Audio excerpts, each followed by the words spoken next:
बार budget पर कैसा होगा जनता का रिएक्शन और साथ ही सबसे बड़े एक्सपर्ट्स का बजट पर सटीक विश्लेषण। देखिए बजट 2016 29 फरवरी को दिन भर सिर्फ CNBC आवाज पर। नाउ और नेवर हमारी खास कैसा है ज्यादा लेट।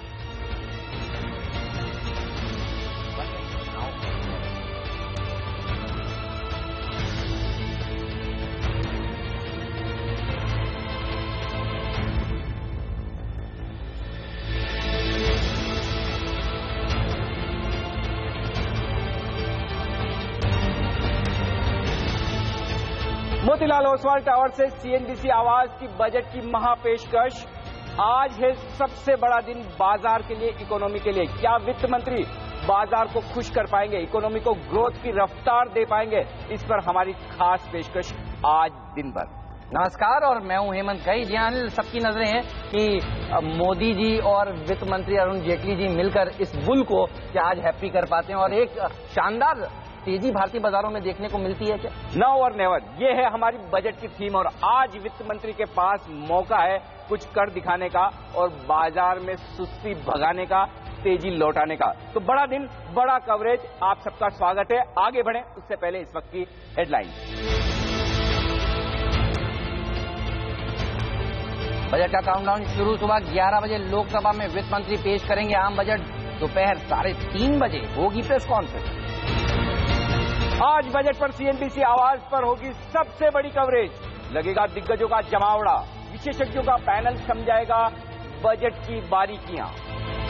आम बजट को लेकर 7वें आसमान पर जनता और बाजार की उम्मीदें। टैक्स में छूट बढ़ाने और घर का सपना पूरा करने की मांग। बजट से पहले लेकिन एशियाई बाजारों से खराब संकेत। चीन का बाजार करीब 4% टूटा, SDX निफ्टी 0.5% नीचे। जेपी एसोसिएट ने अल्ट्राटेक सीमेंट को बेचे मध्य प्रदेश के 2 सीमेंट प्लांट। 5,400 करोड़ रुपए में हुआ करार। कर्ज घटाने में होगा पूंजी का इस्तेमाल। और पूर्व CAG अध्यक्ष विनोद राय को सरकार ने बैंक बोर्ड ब्यूरो का चेयरमैन घोषित किया। सरकारी बैंकों के बेहतर मैनेजमेंट के लिए बना है बैंक बोर्ड ब्यूरो।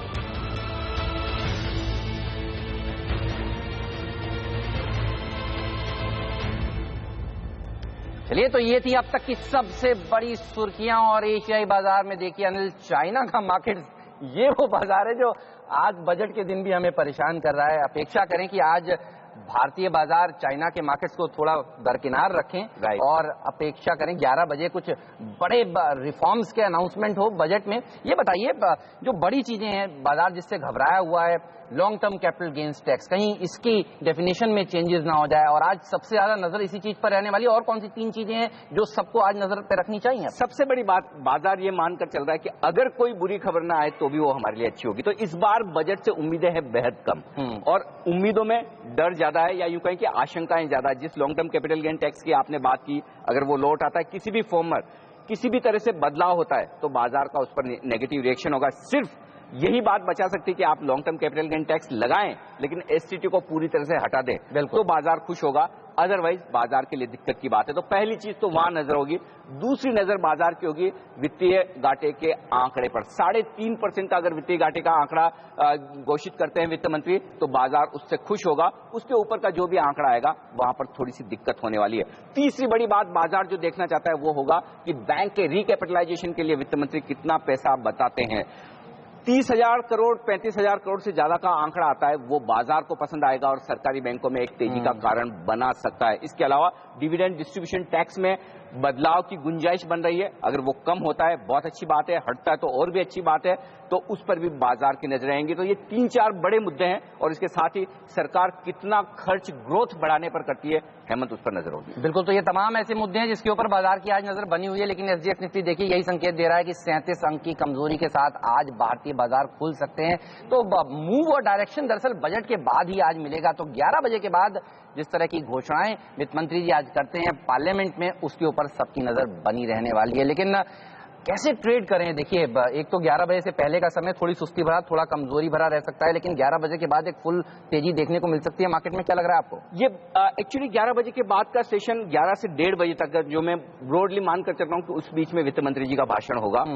उतार चढ़ाव वाले सेशन रहेंगे। सबसे पहले बाजार रिएक्शन देगा फिस्कल डेफिसिट के आंकड़े पर, उसके बाद का रिएक्शन होगा मार्केट बोरिंग के आंकड़े पर, उसके बाद के रिएक्शन होंगे कैपिटल गेन्स को लेकर वित्त मंत्री क्या कहते हैं, उसके बाद के रिएक्शन होंगे कि वित्त मंत्री कितना प्लान्ड एक्सपेंडिचर करते हैं, रूरल ग्रोथ और इंफ्रास्ट्रक्चर पर किस तरह का खर्च करते हैं। तो ये कुछ एक ऐसे पॉइंट है जिस पर बाजार का एक के बाद एक रिएक्शन आता दिखेगा। तो ट्रेडर्स के लिए ज्यादा बेहतर यह है या तो आप स्ट्रिक्ट स्टॉप लॉस के साथ ट्रेड करें या फिर नजर बनाकर रखें आप सीएनबीसी आवाज पर, क्योंकि हर वक्त बजट का आपको ऑनलाइन तमाम विश्लेषण पूरी बारीकियों के साथ और साथ ही ट्रेडिंग के मौके हम आपको दिन भर देंगे।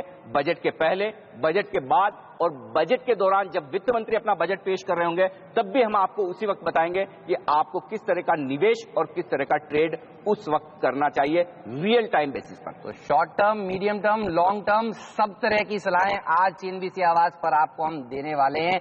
आपको केवल और केवल सिर्फ और सिर्फ जुड़ा रहना है हमारे साथ। और अब हमारे साथ हमारे खास मेहमान भी जुड़ चुके हैं। मोतीलाल ओसवाल सिक्योरिटीज के एमडी रजत राजगढ़िया, आपका स्वागत है। और हमारे साथ manasjaiswal.com के मानस जायसवाल भी जुड़ चुके हैं। रजत, हाय, गुड मॉर्निंग। क्या लग रहा है कि एक तेजी भरा सेशन देखने को मिल सकता है? देखिए, एक्सपेक्टेशंस काफी लो थी और फरवरी में जब सब उम्मीद कर रहे थे कि एक प्री बजट रैली होगी, प्री बजट सेल ऑफ देखने को मिला है। क्या लग रहा है, बजट के बाद एक पोस्ट बजट रैली बन सकती है अगर आज सरकार वो सब डिलीवर करे जो आप चाह रहे हैं? इस बजट में हम काफी फियरफुल इन्वायरमेंट में एंटर कर रहे हैं। सो मुझे लगता है अनलेस ये बजट आपको कोई डेफिनेट रीजन दे नर्वस होने के लिए, यहाँ से मार्केट में पोजीशंस काफी लो है, एक्सपेक्टेशंस भी लो हो गई है और डर का माहौल काफी तेज है। यहाँ से एक केवल शॉर्ट कवरिंग इटसेल्फ आपको एक मार्केट में एक अच्छा उछाल दे सकती है। बट गिवन दैट बजट में काफी डेफिनेटिव एक्शन प्लान्स होते हैं जी, मार्केट में एटलीस्ट अगले कुछ दिनों का टोन ये बजट जरूर सेट करेगी। बट आज के दिन में हम स्टार्ट कर रहे हैं काफी लो पॉइंट से। नॉर्मली कभी भी आप बजट में मार्केट को 25% lower in the last 12 months नहीं देखते, राइट। ये एक तरीके का यूनिक बैकड्रॉप है। बिल्कुल, पिछले बजट से इस बजट तक 20% से ज्यादा का करेक्शन हो चुका है भारतीय बाजार में, तो एक्सपेक्टेशंस वैसे ही कम है। बिल्कुल, तो कम उम्मीदें हैं और बाजार ये मानकर चल रहा है कि बजट में बहुत कुछ अच्छा होने वाला नहीं है। ऐसे में अगर थोड़ा भी वित्त मंत्री बाजार को खुश कर दे तो कितनी शॉर्ट कवरिंग हो सकती है, कितनी तेजी हो सकती है, ये जानने की कोशिश करते हैं। हमारे साथ manasjaiswal.com के मानस जायसवाल है। मानस, चार्ट पर बताए निफ्टी के वो अहम लेवल जो आपकी नजर में, जिनके नीचे अगर इंट्राडे में बाजार टूटे, निफ्टी टूटे, तो आप कहेंगे कि अब तेजी की पोजीशन में नहीं बने रहना है, और जिसके ऊपर निकले तो आप ये कहेंगे कि अब मंदी की पोजीशन काट लेनी चाहिए और तेजी में आ जाना चाहिए। वो लेवल्स मैं आपसे जानना चाहता हूं। अनिल जी, देखिए, फ्राइडे के सेशन से पहले हमने करीब 300 पॉइंट की गिरावट देखी और निफ्टी ने बहुत ही अहम लेवल पे सपोर्ट लिया जो कि 6960 के आसपास था। फ्राइडे के सेशन में हमने रिकवरी भी देखी, लेकिन निफ्टी फिर भी 7100 के ऊपर नहीं निकल पाया। मैं समझता हूं कि 6960, 6950 बहुत ही इंपॉर्टेंट सपोर्ट है निफ्टी के लिए, और अगर निफ्टी 6960 के नीचे जाएगा तो मैं समझता हूं कि आपको तेजी की पोजीशन से बाहर हो जाना चाहिए, क्योंकि उस केस में आप बहुत उम्मीद कर सकते हैं कि जो पिछले लो 68, 65 के बने थे, निफ्टी वो ब्रेक कर सकता है, और उस केस में तो मैं समझता हूं पैनिक आने बिल्कुल स्वाभाविक है। जहां तक बात ऊपर की है, पैटर्न को देख के ऐसा लगता है कि शायद हमें रिकवरी देखने को मिलेगी, बट जो अहम जो रेंज रहेगी वो 7100 से 7140 की रेंज में रहेगी। अगर वो रेंज निफ्टी एक बार ब्रेक कर लेता है तो अगर आप टेक्निकल चार्ट पे देखेंगे तो आपको एक हायर बॉटम का कंफर्मेशन मिलता है। हायर बॉटम के कंफर्मेशन में आप उम्मीद कर सकते हैं कि वहां से निफ्टी कम से कम 200 से 250 पॉइंट की रैली दिखाएगा। तो दो स्तर बहुत इंपॉर्टेंट है, एक 6960 सपोर्ट के तौर पे और 7140 हायर साइड पे बुलिश के तौर पे। ओके, चलिए, तो ये तमाम ऐसे लेवल्स हैं जिस पर आज नजर होनी चाहिए। लेकिन रजत, अगर long term capital gains tax में कोई भी टिंकरिंग नहीं होती है, कुछ भी नहीं बात होती है उसके ऊपर, तो एक रिलीफ रैली देखने को मिल सकती है आज बाजार में, आपका ये मानना है? देखिए, समहाउ मार्केट का पिछले एक महीने में काफी ध्यान ये लॉन्ग टर्म कैपिटल गेन्स के ऊपर आ गया। ये बजट का एक हिस्सा जरूर होगा, एंड मैं मानता हूं कि मार्केट पार्टिसिपेंट्स इसको लेके काफी घबराए हुए हैं। सो इस पे क्लैरिटी आना काफी जरूरी है, और अगर इस पे कुछ नहीं हुआ तो आप डेफिनेटली एक रैली देखेंगे। पर बजट काफी और मुद्दों से भी बनता है। बिल्कुल वही और मुद्दे मैं आपसे जानना चाहता हूं रजत की कौन सी 2 या 3 वो बड़ी बातें हैं जो बाजार का डायरेक्शन तय करेगी इस बजट के बाद? देखिए 3 चीजें हैं। पहला तो आज के दिन में बैंकिंग सेक्टर एक बहुत बड़ा चर्चा का विषय बना हुआ है मार्केट्स के लिए, एंड जिस हिसाब से हमने डॉक्टर राजन को बैंकिंग सेक्टर में क्लीन अप करते हुए देखा है, अब गवर्नमेंट को भी सपोर्ट करना पड़ेगा उस कैपिटल के साथ। तो अगर गवर्नमेंट 20-1 हजार करोड़ बैंक रिकैपिटलाइजेशन में देगी तो मार्केट्स को वो अमाउंट कम लगेगा, मार्केट्स को वो अमाउंट 30,000 करोड़ से ऊपर का चाहिए। सो वो एक अहम मुद्दा है। दूसरा अहम मुद्दा है कि हम गवर्नमेंट का ध्यान स्पेंडिंग में कैपेक्स की तरफ होगा कि कंजम्पशन की तरफ होगा, बिकॉज पिछले बजट में पूरा ध्यान कैपेक्स की तरफ था, इस बार हम काफी ध्यान गवर्नमेंट की तरफ से कंजम्पशन की तरफ भी सुन रहे हैं। इन दोनों में कैसे बैलेंस करेगी गवर्नमेंट, वो बहुत मैटर करता है।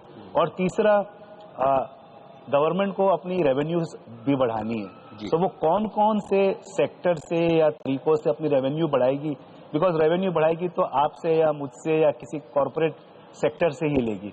सो कितना लेती है और किस फॉर्म में लेती है वो भी काफी मैटर। तो मुझे लगता है लॉन्ग टर्म कैपिटल गेन काफी इंपॉर्टेंट है राइट मार्केट के लिए, बट उसके अलावा काफी और भी मुद्दे हैं जो इस बजट में एड्रेस होने चाहिए। आप चाहेंगे कि जिस तरह से आरबीआई गवर्नर साहब ने फ्रंट लोडिंग करने को कहा था कि आप फटाफट अपने एनपीएस डिक्लेयर करें, अब सरकार भी आके एक बढ़िया सा आंकड़ा दे, फ्रंट लोडिंग करे रिकैपिटलाइजेशन के तौर पर। बिल्कुल, तो इसके ऊपर नजर रहने वाली है। लेकिन एफआईआईज की नजर किस चीज के ऊपर है? डीबीएस बैंक की इकोनॉमिस्ट राधिका राव हमारे साथ अब जुड़ चुकी हैं।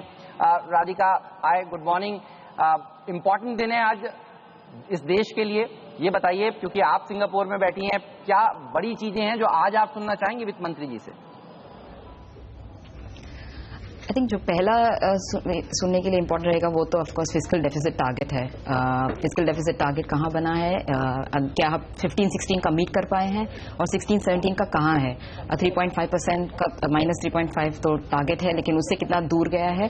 अगर आई थिंक 20 या 30 पिप्स दूर है तो आई थिंक मार्केट्स डाइजेस्ट कर लेंगे। उससे ज्यादा तो एक आई थिंक एफआईआईएस का काफी कॉशियस व्यू हो जाएगा कि फिस्कल डेफिसिट टारगेट नहीं मीट कर पाए और काफी बड़ा ओवरशूट हुआ है, वो तो एक मुद्दा रहेगा।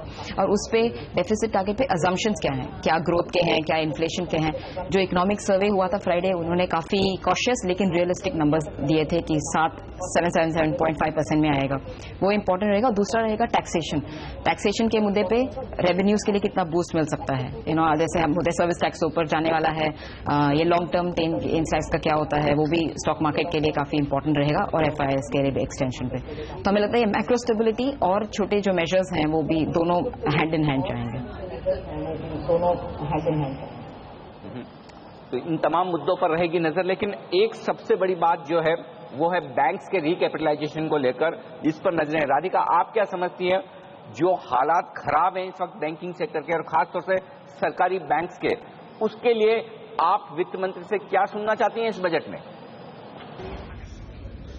आई थिंक जो मेजर्स इन्वॉल्व होने चाहिए, सबसे पहले तो ऑफकोर्स रिकैप कितना बजट कैपिटल इन्फ्यूजन कितना बढ़ता है पिछले साल से, वो बहुत ही इंपॉर्टेंट रहेगा, क्योंकि एक तो इंडेक्स पे भी, इक्विटी इंडेक्स पे भी काफी वेटेज है बैंक्स का, तो उसके तौर पे कैसे परफॉर्मेंस होगा। तो आई थिंक क्या सुनना चाहिए, क्या सुनने मिलना चाहिए, ये है कि कितना इन्फ्यूजन बढ़ाएंगे, और अगर जो बैड डेट अगर FY17 के ऊपर ही जाता रहा तो वो जो बात चल रही थी बीच में कि बैड डेट बैंक कि एक दूसरा इंस्टीट्यूशन सब बैड डेट लेगा अपने बुक्स पे और फिर उसको बेचेगा, उस मुद्दे पे क्या उनकी राय होगी? क्योंकि ऑफकोर्स मार्केट्स इतने डिफिकल्ट हैं, इसमें बैंक्स को बहुत मुश्किल पड़ेगा मार्केट्स में जाके कैपिटल रेज करने के लिए, तो सरकार का आई थिंक मदद बहुत बहुत जरूरी है। इसके लिए कितनी मदद वो कर पाएंगे कैपिटल के तौर पे, और अगर ये बैंक जो बैड बैंक का बात किया जा रहा था उस पर क्या प्रोग्रेस रहेगा, और तीसरा ये है कि जो इंद्रधनुष पहले रिलीज हुआ था पिछले साल, उस पर बाकी जो 7 मुद्दे थे उस पर क्या क्या डेवलपमेंट हुआ है। तो आई थिंक पूरे तौर पे ऐसा रहेगा कि उनका टोन क्या है इस पे, कि हाँ हम ज्यादा हेल्प करेंगे या नहीं, आपको कैपिटल मार्केट्स में जाके रेज करना पड़ेगा। हमें लगता है कि पॉजिटिव रिएक्शन ये होगा अगर सरकार आगे बढ़ के कहे कि हाँ हम सपोर्ट इंक्रीज करने के लिए हम हैं यहाँ पे और इंक्रीज करेंगे। ओके, और अब हमारे साथ इस चर्चा में प्रकाश दीवान .in के प्रकाश दीवान भी जुड़ चुके हैं। प्रकाश, आपका भी स्वागत है CNBC आवाज पर। ये बताइए, आप क्या एक्सपेक्ट कर रहे हैं, क्या निकल कर आएगा इस बार बजट में? अनुमान तो बहुत चीजों के लगते रहते हैं, अटकलें लगती रहती है हेमंत, बट जो मेरी इच्छा है और जो विश है वो ये है कि कोई नेगेटिव न्यूज ना आए, बस भले पॉजिटिव बहुत कुछ ना आए, लेकिन नेगेटिव न्यूज थोड़ी सी अगर अवॉइड हो जाती है तो बहुत ही बेहतर रहेगा। क्योंकि जिस माहौल में हम लोग हैं अभी, इसमें हिंदुस्तान की इकोनॉमी को एफआईज के सामने अच्छी तरह पेश करने के लिए जो बजट में अनाउंसमेंट की उम्मीद है वो तो सूची बड़ी लंबी है, लेकिन अगर कुछ नेगेटिव आता है तो ऑलरेडी जो सेटबैक जीएसटी और लैंड रिफॉर्म्स को लेके उसमें और भी एक सेटबैक आ जाएगा, तो मुझे लगता है कहीं ना कहीं वो बस अवॉइड होना चाहिए। So no bad news is good news according to me. Okay, कुछ भी बुरा ना हो वही शायद अच्छा होगा। लेकिन बैंकिंग की हम बात कर रहे थे, मानस आपसे एक राय तुरंत में फिर बैंक निफ्टी पर लेना चाहता हूं। बैंक निफ्टी के लिए आज बजट के दिन कौन से लेवल्स अहम है और कैसे ट्रेड करना चाहिए? देखिए, इसमें तो कोई शक नहीं कि बैंक निफ्टी ज्यादा वीक है निफ्टी के वनस्पत, और जिस तरह बैंक निफ्टी ने 2 दिन पहले ही इंपॉर्टेंट सपोर्ट्स को ब्रेक किया है, ऐसा लगता है कि शायद वीकनेस अभी और बढ़ेगी। बट अगर ट्रेडिंग के लिहाज से बात करें तो मैं समझता हूं जो स्तर ध्यान रखने लायक है वो है करीब 14,000 का। 14,000 के ऊपर अगर बैंक निफ्टी आज जाता है तो आपको वहां पर मैं समझता हूं एक लॉन्ग कॉल लेना चाहिए, जिसमें 13,700 के स्टॉप लॉसेज रहेंगे और 14,500 के टारगेट्स रहेंगे। बट यहाँ पर ये जरूर मेंशन करूंगा अनिल जी कि जिस तरह का ट्रेंड बना हुआ है, किसी भी उछाल पे बैंक निफ्टी में अपने छोटे प्रॉफिट बुक करके निकलना चाहिए, बहुत लंबी पोजीशन नहीं बनानी चाहिए, और ट्रेंड तब तक पॉजिटिव नहीं होगा जब तक बैंक निफ्टी 14,700 के ऊपर क्लोज नहीं होगा। 14,700 के ऊपर। ओके, चलिए, तो ये लेवल्स इंपॉर्टेंट हैं बैंक निफ्टी के लिए, लेकिन सबकी नजर रहने वाली है कि रेटिंग एजेंसीज अब इस बजट के बाद किस तरह से भारत को देखेंगी और उनका क्या रुख होगा, एफआईआईज का क्या नजरिया बदलेगा, और सबसे बड़ी बात राजन साहब कैसे देखेंगे इस बजट को? क्या गवर्नर राजन एक रेट कट देंगे? सब तमाम बड़े सवाल हैं जिस पर सबकी नजर बनी हुई है। रजत, आपसे राय लेना चाहता हूँ रेट कट के ऊपर।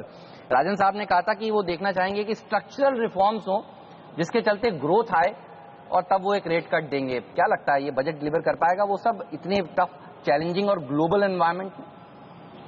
मुझे लगता है काफी डिफिकल्ट माहौल है आज के दिन में रेट कट के बारे में डिस्कस करने का। जिस हिसाब से आप हमारी करेंसी मूवमेंट देख रहे हैं, मुझे, और अगर आप government borrowing centre plus state दोनों मिला करके देखें तो मार्केट में ये साल कोई रेस्पाइट नहीं आने वाला है। तो भले ही हम एक टोकन रेट कट जरूर देख ले, राइट, बट मुझे लगता है कि आज के दिन में मेरे हिसाब से इतना फोकस रेट कट पे नहीं है, मेरा फोकस स्टेबिलिटी पर ज्यादा है। हमारी करेंसी स्टेबल हो, हमारे ग्रोथ एक्सपेक्टेशंस या ग्रोथ मोमेंटम थोड़ा सा पिकअप करे। पिछले साल आपको 125 बेसिस पॉइंट रेट कट मिले राजन साहब से, बट मार्केट में रेट कट हुआ नहीं हुआ, राइट। सो राजन साहब का रेट कट और मार्केट का रेट कट अभी 2 अलग दिशा में चल रहा है। इनफैक्ट बॉन्ड यील्ड्स तो पहले से ज्यादा लेवल्स पर ट्रेड कर रहे हैं। करेंसी की कमजोरी यहाँ पर मार डालती दिख रही है। लेकिन राधिका, आपसे इन 2 चीजों पर राय लेना चाहता हूँ। फर्ज करें कि वित्त मंत्री जी कहे कि हम फिस्कल डेफिसिट को 3.5% पर रखेंगे और नेट मार्केट बोरोइंग जो हमारी होगी वो 4.25 लाख करोड़, 4,25,000 करोड़ रुपए के आसपास की होगी, तो क्या उसके बाद तुरंत एक्शन आप डॉक्टर रघुराम राजन की तरफ से देखेंगे रेट कट का? क्योंकि उन्होंने साफ कहा है वो बजट देखने के बाद डिसाइड करेंगे।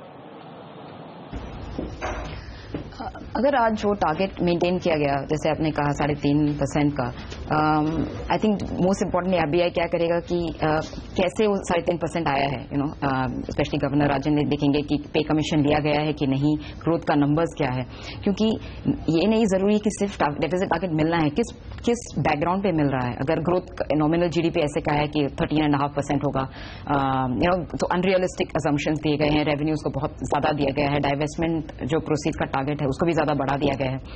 आई थिंक वो और पे कमीशन पूरी तरह इंप्लीमेंट किया गया है। अगर इन सब मुद्दों को रखते हुए भी अगर सरकार 3.5% रखती है तो हमें नहीं लगता कि आरबीआई गवर्नर रेट कट कर पाएंगे, क्योंकि फिर अनरियलिस्टिक और एम्बिशियस गेम प्लान होगा, यू नो, 3.5। तो मुद्दा ये नहीं है कि अगर कि 3.5 स्टिक किया कर कहते हैं कि नहीं, ये मुद्दा है कि ये सब जो कंपल्शंस हैं, कंजम्पशन के सपोर्ट करना चाहिए, you need to have infrastructure focus, और बैंक को सपोर्ट मिलना चाहिए, उसके रखते हुए वो कैसे बैलेंस कर पाते हैं। और ये बहुत जरूरी है कि रेवेन्यूज के एंड पे कहाँ से सपोर्ट आता है, क्योंकि कॉर्पोरेट टैक्स रेट भी कट होने वाला है 1% से, सो इनडायरेक्ट टैक्सेस ज्यादा करने का स्कोप है, fuel taxes, service tax, GST के लिए जो प्रिपरेशन चल रहा है उसके लिए भी। तो रेवेन्यूज अगर डेफिसिट कम होता है या टारगेट मीट होता है, रेवेन्यूज की तरफ से सपोर्ट आना चाहिए, ये नहीं कि एक्सपेंडिचर बहुत कट हो जाए, स्पेशली डेवलपमेंट एक्सपेंडिचर। तो आई थिंक गवर्नर राजन सिर्फ टारगेट नहीं देखेंगे, टारगेट के पीछे क्या रैशनल है उस पर भी बहुत अटेंशन पे करेंगे। तो हमें नहीं लगता कि इमीडिएटली ऐसा बोला जा सकता है कि अच्छा 3.5% है तो हम रेट कट के मध्य चले इन मार्च और अप्रैल जब उनका मीटिंग है नेक्स्ट। चलिए, तो देखना होगा गवर्नर राजन अब इस बजट के बाद किस तरह के कदम उठाते हैं। बिल्कुल सही कहा राधिका ने कि क्रेडिबिलिटी देखेंगे उन नंबर्स की जो वो हासिल करते हैं। देखिए, दुनिया भर की नजरें इस बजट पर है, FIS की नजर है, भारत में सैकड़ों लोगों की नजर है और लोग ये भी जानना चाहते हैं कि इनकम टैक्स में क्या किसी तरह का बदलाव होगा। ये सब जानकारी हम आपको देंगे, लेकिन सैंड आर्टिस्ट सुदर्शन पटनायक ने बजट 2016 का कुछ इस तरह से स्वागत किया है। उन्होंने बजट पेश होने से पहले ओडिशा के पूरे बीच पर ये सुंदर कलाकृतियां बनाई हैं। ये देखिए आप वो सुंदर तस्वीरें जो हम आपको दिखा रहे हैं।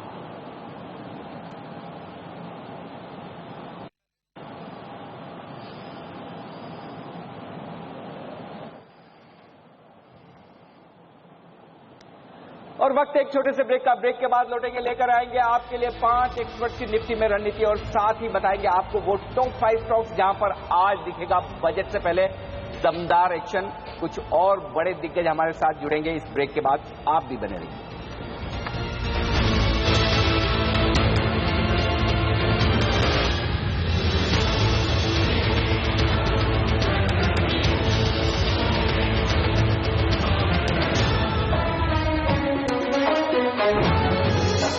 आवाज देता रहा है बजट से पहले बजट की जानकारी।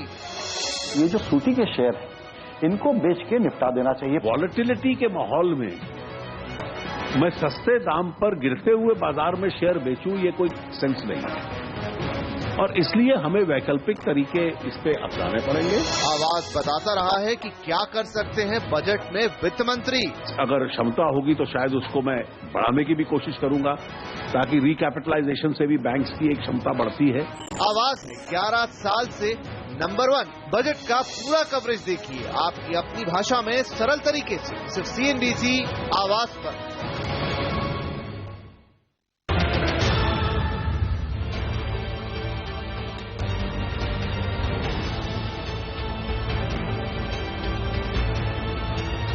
स्वागत है आप सभी का CNBC आवाज पर। आप देख रहे हैं आवाज पर सबसे बड़ा बजट का कवरेज। और आपको बता दें 5 देश के टॉप एक्सपर्ट निफ्टी को आज किस तरह से ट्रेड करने की राय दे रहे हैं। rajatbose.com के रजत बोस कह रहे हैं कि आज आपको खरीदारी करनी चाहिए, स्टॉप लॉस लगाइए 7000 के नीचे, 7080 का एक टारगेट उन्होंने सुझाया है। वहीं खरीद यहाँ पर बिकवाली की राय आ रही है simibomik.com की सिमी की तरफ से और वो कह रहे हैं कि 6970 और 6950 तक फिसल सकता है निफ्टी, लेकिन आपको ट्रेड करने के लिए लगाना होगा स्टॉप लॉस और वो होगा 7120 का। A+ एनालिटिक्स के अमित हरचेकर निफ्टी में खरीदारी करने की राय दे रहे हैं और उन्होंने स्टॉप लॉस दिया है 7020 पर, टारगेट है 7140 का। Ashutosh Sharma max growth capital के डायरेक्टर कह रहे हैं कि खरीदारी कीजिए निफ्टी पर, 7010 स्टॉप लॉस का लेवल है और 7120 के लक्ष्य के लिए आपको करनी चाहिए तेजी। कैपिटल वाया ग्लोबल रिसर्च के डायरेक्टर विवेक गुप्ता ये भी कह रहे हैं कि तेजी का ही ध्यान रखिए, आज के दिन तो 7129 का टारगेट, 7055 का स्टॉप लॉस। तो 5 में से 4 एक्सपर्ट बुलिश हैं, एक बेर। और जो रेंज निकल कर आ रही है निफ्टी के लिए वो मैं बता दूं आपको, 5 एक्सपर्ट्स की राय के मुताबिक निफ्टी पर नीचे सपोर्ट है 6970 और 7000 की रेंज में, ये 30 पॉइंट की रेंज करेगी सपोर्ट का काम। वहीं बाजार ऊपर में 7120 7140 तक जा सकता है। ये छोटी रेंज है जो शायद बजट के पहले की रहे। बजट के बाद देखना होगा वित्त मंत्री किस तरह की रेंज बनाते हैं और किस डायरेक्शन में बनाते हैं, ये देखना बड़ा इंटरेस्टिंग होगा, क्योंकि काफी लोग ये मान रहे हैं कि नीचे जो अब सपोर्ट आएगा बड़ा वो 6750 6800 के आसपास और ऊपर की तरफ 7250 के पार निकलेंगे तो बाजार का मूड बदलेगा। यही जानने की कोशिश करते हैं कि बाजार का मूड बजट के दिन कैसा रहेगा। हमारे सारे एक्सपर्ट्स हमारे साथ हैं, रजत राजगढ़िया हमारे साथ हैं, मानस जायसवाल हमारे साथ हैं और प्रकाश दीवान, और अब कार्यक्रम में हमारे साथ शामिल हो रहे हैं HDFC सिक्योरिटीज के VK शर्मा साहब भी। शर्मा साहब, बजट के पहले वैसे तो बड़ा मुश्किल काम है, लेकिन फिर भी मैं अगर आपसे एक डायरेक्शन के लिहाज से पूछूं तो क्या करना चाहिए, खरीदारी या बिकवाली? मैं ये कह रहा हूं कि जितना आप इंतजार करते हैं एक बार और 1 घंटा कर लीजिए, 1.5 घंटा कर लीजिए, उनको प्रेजेंट हो जाने दीजिए। और अगर वो टैक्स के अंदर टैक्स को नहीं छेड़छाड़ होती है तो आप बाकायदा उसी वक्त खरीद लीजिए जो आपको खरीदना है।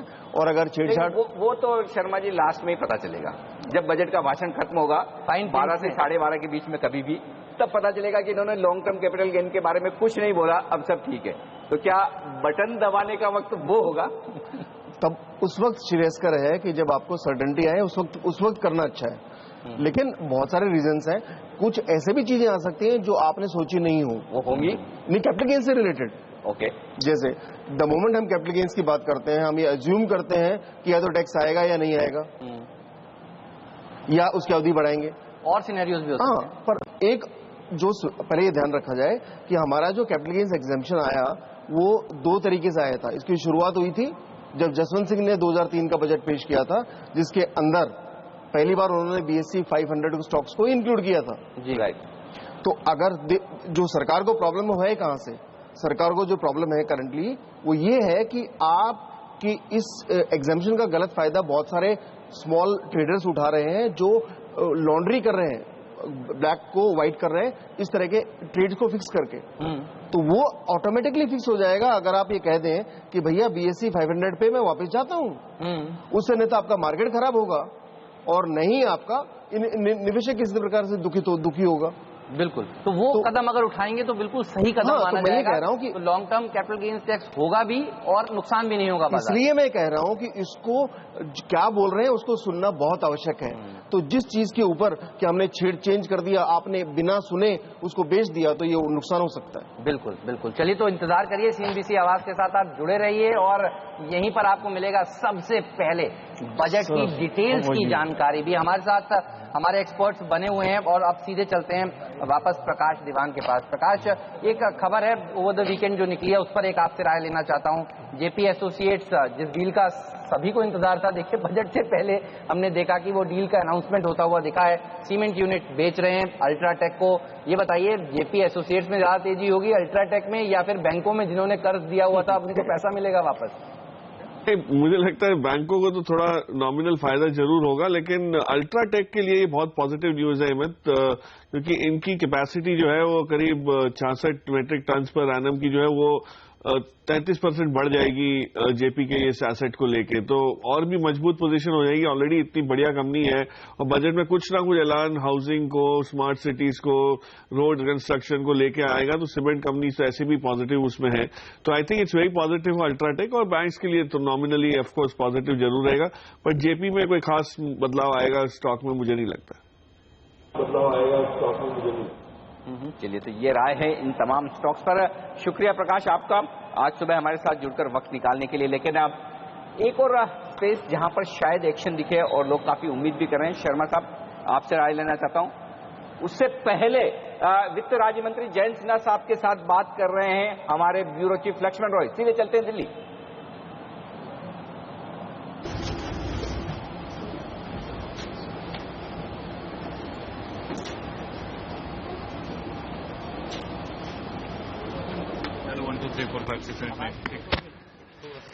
प्रधानमंत्री जी ने कहा था कि ये परीक्षा आपके लिए भी है और परीक्षा के लिए टेंशन है, एक्साइटमेंट है क्या आपके लिए? नहीं, साथ साथ माननीय प्रधानमंत्री जी ने ये भी मार्गदर्शन दिया है कि जब परीक्षा होती है तो आदमी को पूरी तरीके से तैयारी कर लेनी चाहिए, रेस्ट करना चाहिए, ध्यान करना चाहिए, योगा करना चाहिए, और फिर जो आगे होगा वो तो भगवत गीता में ही लिखा हुआ है कि किस तरीके से उसका संभाल। राष्ट्रपति जी ने जैसे कहा था, तो मैं ये मान के चलूँ गांव, गरीब और किसान इस बजट की पहचान होने जा रही है। अब वो तो 11 बजे आपको मालूम पड़ेगा जब बजट पेश होगा, पर हम लोगों ने तैयारी बहुत की है, मेहनत बहुत किया है, आप लोगों की सेवा में हम लोग लगे रहे हैं और मार्गदर्शन मिला है माननीय प्रधानमंत्री जी का, माननीय वित्त मंत्री जी का, तो ये सब हम लोगों की तैयारी। आपका दूसरा एग्जाम है, तो वो जो जनता है वो इसमें एग्जाम में नंबर देगी, तो देखिए जैसे जैसे बजट पेश होता है वैसे वैसे नंबर आएंगे। आपका दूसरा बजट है, पहले बजट के मुकाबले दूसरा बजट कितना चैलेंजिंग आपके लिए?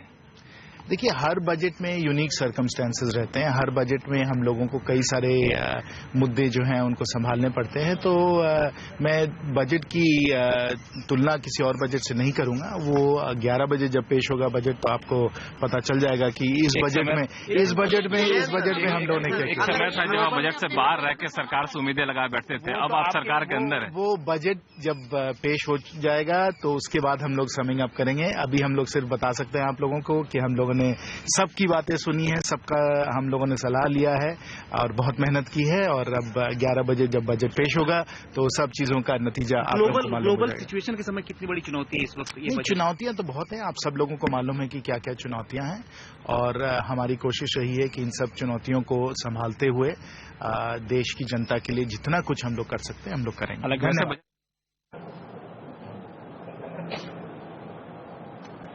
तो एक लंबी सांस लें, ध्यान करें, योगा करें, keep calm and watch budget. ये है संदेश वित्त राज्य मंत्री जयंत सिन्हा की तरफ से।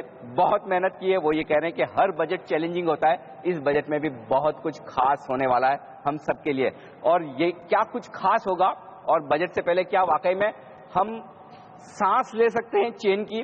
क्या हम वाकई में ये सोच सकते हैं कि बेहतरीन बजट होगा बाजार इकोनॉमी के लिए? इस पर हम बातचीत करेंगे एक छोटे से ब्रेक के बाद।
बजट में बाजार पर क्या असर पड़ने वाला है, किन सेक्टर्स पर असर होगा, किन शेयरों पर असर होगा, और बजट के सारे प्रोविजंस का विस्तार में पूरा विश्लेषण करने के लिए एक्सपर्ट्स का दमदार पैनल हमारे साथ है। और अब कुछ नए गेस्ट, नए एक्सपर्ट्स हमारे साथ कार्यक्रम में शामिल हो रहे हैं। देखिए, अजय बग्गा साहब, बाजार के जाने माने एक्सपर्ट, वो हमारे साथ कार्यक्रम में शामिल हो चुके हैं। मोतीलाल ओसवाल टावर से हम ये खास प्रोग्राम कर रहे हैं और वहां से हमारे साथ 2 एक्सपर्ट शामिल हो रहे हैं। अब हमारे साथ मनीष सोंथालिया और वरुण गोयल मोतीलाल ओसवाल डेस्क से हमारे साथ हैं। इस बीच सिद्धार्थ भामरे वायदा कारोबार की रणनीति देने के लिए हमारे साथ आ गए। लेकिन एक और बड़े खास मेहमान हमारे साथ जुड़ चुके हैं और वो है यूबीएस सिक्योरिटीज के India research head Gautam Chhochharia. Gautam ji, स्वागत है आपका सीएनबीसी आवाज पर। इस खास दिन आपने हमारे लिए वक्त निकाला है, बहुत बहुत शुक्रिया। सबसे पहले ये बताएं, बाजार के लिए इस बजट में क्या वो 2 या 3 सबसे बड़ी बातें हैं जो आप देखना चाहते हैं? सबसे बड़ी बात तो फिस्कल डेफिसिट का नंबर ही है। तो हमारा एक्सपेक्टेशन 3.5% है और ये बहुत जरूरी है मार्केट सेंटिमेंट के लिए and specifically bond market sentiment के लिए, क्योंकि इससे इंटरेस्ट रेट्स पे इम्पैक्ट पड़ता है। और गवर्नमेंट पिछले बार भी डिले किया था फिस्कल कंसोलिडेशन रोड मैप को, तो ये क्रेडिबिलिटी करने के लिए, गवर्नमेंट का अपना इमेज मेंटेन करने के लिए मार्केट पार्टिसिपेंट्स पे ये 3.5% का नंबर जरूरी होता है। अगेन इसमें 3.6 हो गया है, 3.7 हो गया, बहुत खास बात नहीं है, लेकिन फिर भी 3.5 रहा तो मेरे ख्याल से मार्केट के लिए बेहतर रहेगा। दूसरी बात होगी, सरकार बैंक्स के लिए क्या करती है, स्पेसिफिकली गवर्नमेंट बैंक्स के लिए, क्योंकि जो गवर्नमेंट ने बताया था कि बैंक्स में 25,000 करोड़ का जो रिकैपिटलाइजेशन अमाउंट है उससे ऑब्वियसली मार्केट्स को ज्यादा कंफर्ट मिला नहीं है। तो मार्केट एक्सपेक्ट कर रही है कि गवर्नमेंट इसको बढ़ाएगी, तो कितना बढ़ाती है उससे फर्क पड़ेगा मार्केट सेंटिमेंट पे। और आखिरी में टैक्स पे क्या होता है, स्पेसिफिकली कॉर्पोरेट टैक्स पे और पर्सनल इनकम टैक्स पे। कुछ सुनने में आया है कि गवर्नमेंट बोल रही है लॉन्ग टर्म कैपिटल गेन्स लगाएगी एक्सेट्रा, तो वो इस समय मार्केट सेंटिमेंट के लिए अच्छा नहीं होगा। हालांकि लॉन्ग टर्म में इसका कोई खास इम्पैक्ट होगा नहीं मार्केट पे, बट शॉर्ट टर्म में सेंटिमेंट के लिए अच्छा नहीं होगा। बिल्कुल, शॉर्ट टर्म में सेंटीमेंट बिगाड़ने वाली चीज हो सकती है अगर long term capital gains tax में कोई टिंकरिंग होती है। गौतम शाह हमारे साथ जुड़े हुए हैं जेएम फाइनेंशियल्स के। स्वागत है सर आपका। ये बताइए बेस्ट केस सिनेरियो में बाजार के लिए अपसाइड कितनी दिखती है आपको चार्ट पर, और वर्स्ट केस में कहां तक गिर सकता है बाजार?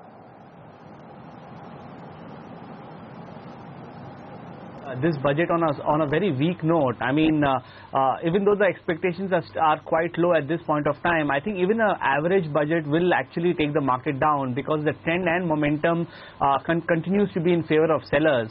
Let me give you a very quick statistic. If you look at the last 9 years, even though every year we have so much expectation from this particular event, the weekly return post the budget for the last 9 years in every last 9 years, has been negative. So that tells you that the market gets disappointed very fast, and a lot of positive has to come, for the market to do something very big on the positive side, which has really not happened, as I said, in the last many years. I think right now external factors play a much more important role in the markets right now, and the way the external factors are, particularly the global markets and the currencies, I think they tell you that the budget itself might just be a non-event, and I think a couple of days from now we might just look at some of the external factors once again. But purely looking at the charts and not getting biased about this event, I think there are very high chance of the Nifty going back to revisit the recent low of 68.70, and if that gets broken, even 66.50, and even in a half glass empty approach, if the market were to rebound,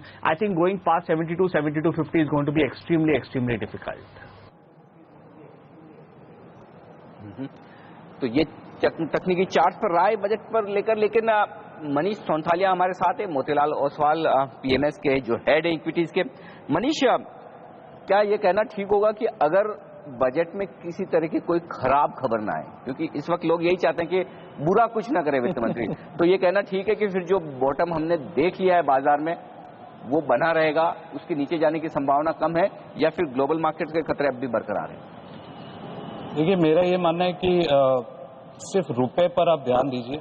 सब कुछ क्या है कि fiscal deficit, expenditure, सब कुछ, ये bottom line यही है कि आपका करेंसी डेप्रिशिएट होता है या स्टेबल रहता है। अगर करेंसी डेप्रिशिएट होता है तो एफआईएस की सेलिंग आएगी, राइट। और अगर फिस्कल डेफिसिट और एक्सपेंडिचर और रेवेन्यू की प्रोजेक्शंस पैलेटेबल हैं, तो करेंसी अगर स्टेबल रहेगा तो मेरा ये मानना है कि 6700 के आसपास निफ्टी में एक बॉटम बन जाएगा। और उस समय अगर कोई भी खरीदता है, या अभी भी अगर कोई खरीदता है 1 साल के पॉइंट ऑफ व्यू से, तो हाइंडसाइट में ये लगेगा कि ये बहुत बड़ा अच्छा अपॉर्चुनिटी था लेने का और हमने मिस कर दिया। ओके, तो अगर आज बजट के बाद गिरावट हो तो मौका है खरीदारी का, लेकिन नजर रहनी चाहिए आपकी रुपए पर, क्योंकि गौतम भी यही कह रहे हैं और मनीष भी यही कह रहे हैं कि रुपए की चाल सबसे ज्यादा अहमियत आज रखने वाली है। लेकिन हमारे बाकी एक्सपर्ट्स भी हमारे साथ हैं, और साथ ही गौतम से यह भी जानेंगे कि किस तरह का रुझान एफआईज का रहने वाला है इस बजट के बाद। इन सब पर होगी चर्चा एक छोटे से ब्रेक के बाद।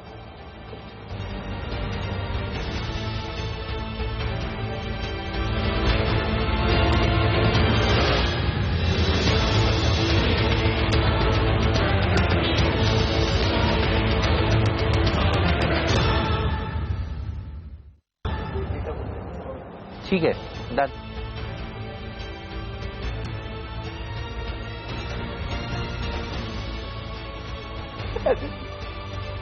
स्वागत है आप सभी का सीएनबीसी आवाज पर। आप देख रहे हैं महा कवरेज बजट का। जी हां, और हमारे साथ हमारे खास मेहमान यहां पर मोतीलाल ओसवाल के इस दफ्तर में मौजूद हैं। लेकिन आप ये सब जानना चाहते हैं कि आज कौन से सेक्टर्स पर नजर रखें, कौन से शेयरों पर सीधे असर देखने को मिलेगा। ये बताने के लिए मेरे सहयोगी डिम्पी मेरे साथ जुड़ चुके हैं। डिम्पी, बताइए कहां कहां नजर होनी चाहिए, कौन सी खबरों से किस शेयर पर, सेक्टर पर इम्पैक्ट पड़ेगा आज? हेमंत, कुछ एक ऐसी खबरें हैं जो इस बार शायद बजट में आ सकती है, उसके रिगार्डिंग कुछ एक शेयर्स पे इम्पैक्ट पड़ेगा। जैसे इस बार सेस घट सकता है कच्चे तेल पर, तो सीधा फायदा आप देखेंगे ऑयल मार्केटिंग कंपनीज को पड़ता हुआ दिखेगा। इसके अलावा 5% इंपोर्ट ड्यूटी फिर से लग सकती है क्रूड पर। इससे जो अपस्ट्रीम कंपनीज हैं जैसे ओएनजीसी, इसको एक बड़ा बेनिफिट हो सकता है। इस बार एक बजट में अनाउंसमेंट एक्सपेक्टेड है और काफी ज्यादा एक्सपेक्टेड है कि हो सकती है। इसके अलावा कैपिटल इन्फ्यूजन तो आपको पता है बैंक्स में होने वाला है, तो बैंकिंग को तो अपने आप में बेनिफिट होगा। साथ ही कॉर्पोरेट टैक्स को लेकर जो सरकार ने यह कहा है कि 30% से धीरे धीरे घटाकर 25% तक लेके आएंगे। उसकी आज पहली किस्त पहली डोज आ सकती है, उसका बेनिफिट भारतीय आइडिया जैसी बड़ी कंपनीज को होता हुआ दिखेगा। सर्विस टैक्स के इस बार बढ़ने का थोड़ा नुकसान देखने को मिल सकता है, 14 से 16% तक सर्विस टैक्स जा सकता है। देश, जेट, इंडिगो जैसी कई कंपनीज को यहाँ पे नुकसान होता हुआ दिखेगा। इसके अलावा डीजल पर ग्रीन टैक्स की बात सामने निकल के आ रही है, इससे M&M जैसी कंपनीज को नुकसान होगा। लेकिन अगर आप अशोक लीलैंड के पॉइंट ऑफ व्यू से देखेंगे तो 10 साल से पुराना कमर्शियल व्हीकल्स को सिस्टम से हटाने को लेकर भी कुछ हद तक बात इस बार के बजट में अनाउंस हो सकती है। साथ ही अब मैट को लेकर भी इस बार ऐलान हो सकता है कि यहाँ पे मैट थोड़ा कम किया जाएगा, इससे डिविस और अदानी पोर्ट जैसी कंपनीज को फायदा होगा। और इसके अलावा अब LIC और HDFC और साथ ही दीवान हाउसिंग पे भी आप नजर रखें, क्योंकि होम लोन पर जो ब्याज दर है उसकी जो छूट है वो 2 लाख से बढ़ाकर 3 लाख की जा सकती है, तो इन कंपनीज को बेनिफिट हो सकता है। तो ये तमाम सेक्टर्स रहेंगे नजर पर, लेकिन गौतम छाछोरिया हमारे साथ हैं इस वक्त और उनसे एक राय लेना चाहता हूं। FIs के फ्लोज के लिहाज से, चूंकि आप इतनी बड़ी FIs को रिप्रेजेंट करते हैं और तमाम FIs से आपकी बातचीत होती है, वो क्या खास चीज इस बजट में देखना चाहते हैं जिससे कि हम उम्मीद करें इस बजट के बाद उनकी बिकवाली रुके या फिर खरीदारी लौटती हुई दिखे? तो FIs के लिए सबसे बड़ी इंडिया का जो स्टोरी है, एक तो ऑब्वियसली लॉन्ग टर्म ग्रोथ का स्टोरी है, वो स्टोरी अभी भी इंटैक्ट है, बट शॉर्ट टर्म में थोड़ा कंसर्न आया है अबाउट मैक्रो स्टेबिलिटी। रुपए में क्या होगा, इंटरेस्ट रेट में क्या होगा, जो तो बेसिकली पिछले सरकार में जो गवर्नमेंट ने अपना पर्स लूजन किया था 2009-10 में, उसका इम्पैक्ट अपने को दिखा गया। 11-12 में इन्फ्लेशन जब ऊपर गया, फिर रूपी डिप्रिशिएट किया, तो उस तरह का वरी थोड़ा बहुत FIs में है अभी भी।